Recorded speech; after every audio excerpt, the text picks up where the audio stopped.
So, I promise to destroy your world. In 10 days, The galaxy needs its guardians. You said this would be a relaxing holiday. the summer of love Today that will go down in history. and thunder begins. Today, we'll fight! This is my vow. Oh, gods will die. A few of them may or may not be catastrophic for the whole universe. Do you swear to guard the Nine Realms?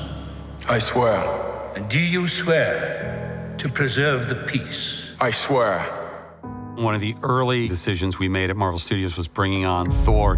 And we always knew we wanted to find an amazing performer who had the chops to perform this character as we saw him. We looked the world over and we found Chris Hemsworth. This world is my punishment. It's my punishment for my endless pursuit of glory. The way Chris did it, we thought, okay, this is gonna work. It's really, really just impressive to watch him work. He's so committed and works so hard. He has such incredible comedic talent as well. This drink, I like it. Another! Is that the best you can do? Chris Hemsworth as Thor. This is what it's all about, you know, is coming and meeting the people who love the characters more than anyone, and so that's a very, very special thing. It really is inspiring because he is brave enough to try things and see what sticks. Mind-blowing, you know? It's going to be incredible. What a classic Thor adventure.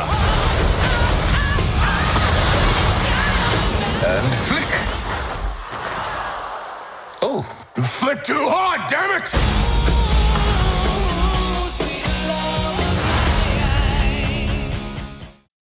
Welcome back, everyone. This will be my brand new Thor Love and Thunder trailer video. There's some new footage. A lot of you have also been asking me to do a video about Beta Ray Bill. Where is he? We've already seen him in the MCU before, like he's already been canonized to the MCU, so a lot of people are just waiting to see him in an actual movie. And I'll explain what's going on with Guardians of the Galaxy during the movie and Guardians of the Galaxy 3, the Guardians of the Galaxy Holiday Special, which also coming later this year. James Gunn has been hyping up. If you're brand new to the channel, we're doing a giveaway for Thor Love and Thunder IMAX tickets. All you have to do to enter is be a subscriber and leave all your theories about the movie on the video. I'll name a winner during this video too.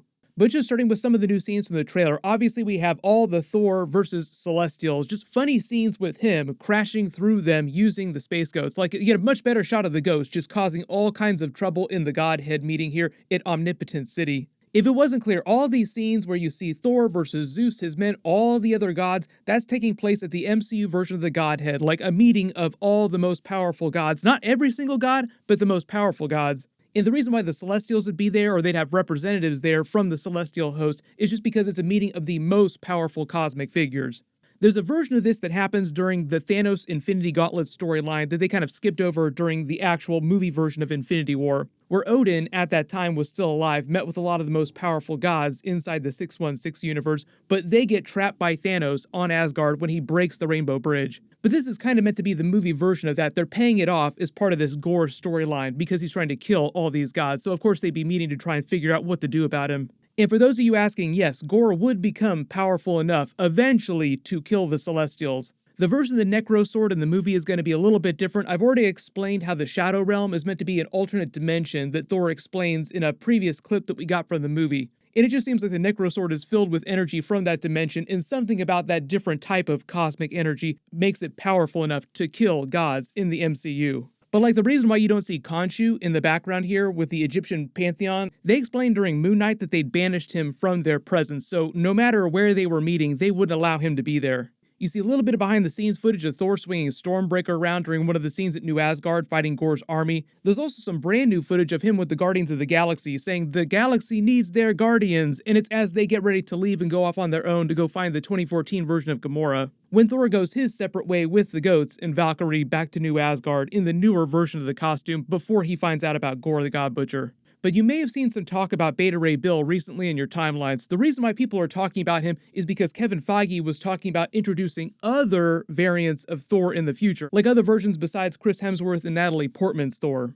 So a lot of websites took that to be a reference to their long-term plans for Secret Wars, Avengers 5, Avengers 6, more multiverse stuff, which is more variants of a lot of the characters in general from the Avengers movies. The cool connection to comic book Secret Wars is because they very literally did the Thor Corps with many, many alternate versions of the character, and they were basically like God Emperor Doom's glorified police force on Battleworld. But in the MCU, if you're talking about alternate versions of Thor, like you have Frog Thor that we saw on Loki, cannot wait to see him come back in some form. Beta Ray Bill would be like the next biggest, most different version of Thor you could introduce, who's not just like another version of Chris Hemsworth playing Old Man King Thor with the Destroyer arm, or just like another variant. Fun fact too, Chris Hemsworth actually did the voice for Frog Thor. Even though it just sounded like a couple grunts coming out of that little Frog Thor, it was Chris Hemsworth that did brand new dialogue for those grunts. But because Beta Ray Bill was already featured during Thor Ragnarok, he's already been canonized to the MCU, like he's already an MCU character. In fact, there have actually been a lot of other Easter eggs and deleted scenes featuring Beta Ray Bill in the Marvel movies already.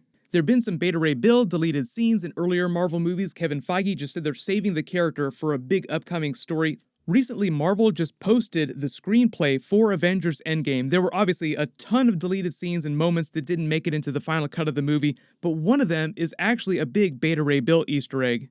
When the Avengers go back in time to get all the different Infinity Stones, you go to 2014 when they're trying to steal the Power Stone. During this, you see a bunch of scenes with Gamora, Nebula, and Thanos of 2014 culling half the population of an alien planet talking to each other. It's revealed in the screenplay that this planet is actually Corbin, the home of the Corbinites, and the home of Beta Ray Bill. Now, this character that they're fighting is not Beta Ray Bill. This is just another Corbinite wearing a giant suit of armor. The Corbinites themselves don't look like Beta Ray Bill. The reason why Beta Ray Bill looks like this is because his people genetically modified him to become even more powerful and defend them from anybody that sought to do them harm. Think about the timeline of this too. This is happening in 2014, before the events of Thor Ragnarok. And during Thor Ragnarok, we found out that Beta Ray Bill really was a character. They actually deleted some of his scenes early on. The reason why his head shows up on the Grandmaster's Tower is because he was going to be one of the members of the Contest of Champions before the Hulk came along. So it's implied that the Hulk defeated him when he came to Sakaar. So it's implied that Beta Ray Bill had to leave the planet or flee when Thanos killed half of the people in exile, and that's how he wound up in the Contest of Champions. The really cool connection to Thor 4 Love and Thunder, Beta Ray Bill and Thor, is that in the comics, when they first met each other, they actually fought. In the movies right now, Thor still wields Stormbreaker, but in the comics, that's the name of Beta Ray Bill's hammer. His hammer looks a little bit different. He was given that hammer by Odin after he defeated Thor in combat. Imagine how much Beta Ray Bill would hate Thor for not protecting his people, knowing that he was supposed to become king after Odin, and that the Avengers gained the ability to time travel, and Thor didn't use that to help the Corbinites and Beta Ray Bill's people. So early prediction, that's one reason for them to fight each other. Beta Ray Bill would be pissed that the Asgardians were not helping them, protecting them the way they were supposed to.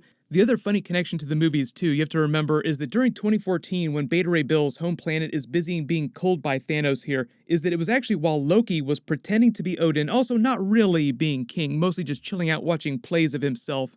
So Marvel's already done the legwork of giving Beta Ray Bill a really cool backstory and a motivation that explains what he was doing during Avengers Infinity War, Avengers Endgame, what he was doing on Sakaar and the Grandmaster's Contest of Champions before the events of Ragnarok, and how his backstory also connects to what's happening, at least thematically, during Thor Love and Thunder with Gorr's mission to kill all the gods, because he thinks that they're useless and they don't actually care about their own subjects. And they'd have to say that he either got Stormbreaker or another version of his comic-accurate hammer in a different way, or if they just want to save him for something like Secret Wars and bring him from the multiverse, he can show up with any version of the hammer that they want. But after that, introducing the character, you're really just talking about doing a version of the Loki army that we saw during Loki Episode 5, but with versions of Thor, and just calling it the Thor Corps. Like every crazy version of Thor you've ever seen in the comics, ever. Really want to see some scenes with Alligator Loki versus Frog Thor. That would be fantastic. But as for what's going on with Guardians of the Galaxy 3, the whole idea is that they're really trying to introduce Adam Warlock, and it sounds like a version of the High Evolutionary in the MCU. Now, I don't know exactly how they're going to explain Counter-Earth, where High Evolutionary is supposed to have his main base, because it sounds like he's going to be the person in the MCU who created Rocket or modified him with all that technology. They might just say that he came from a different planet instead of saying that he came from a different universe. Will Poulter's going to be playing their version of Adam Warlock. Apparently he got super buff for it too. I'm not expecting to see him during the Guardians of the Galaxy holiday special, but James Gunn did say that that's going to be canon and it will help set up what's happening after the events of Thor Love and Thunder, but before the beginning of Guardians of the Galaxy 3. And not every single character from Guardians of the Galaxy 3 will be in the holiday special, like it'll just have some of the characters. We might get a Guardians of the Galaxy Holiday Special teaser trailer either at the Marvel Comic-Con panel this summer or at the big Disney Plus Day event in September. But everybody post all your Beta Ray Bill theories in the comments below. What do you want to see them do with that character in the MCU? My Thor Love and Thunder review video is allowed to post next Tuesday, so look out for that. In my full Thor Love and Thunder post-credit scene, Easter egg videos, breakdown of the entire movie, that'll start posting after the movie actually comes out later next week. Congratulations, Valhalla Industries, you're the giveaway winner from my last big Marvel video. Please email me on the About page of my channel so I can get your contact details. Everyone click here for my brand new Doctor Doom video in the MCU, and click here for my full Miss Marvel Episode 4 video in Easter eggs. Thank you so much for watching, everyone stay safe, and I'll see you guys in the next one.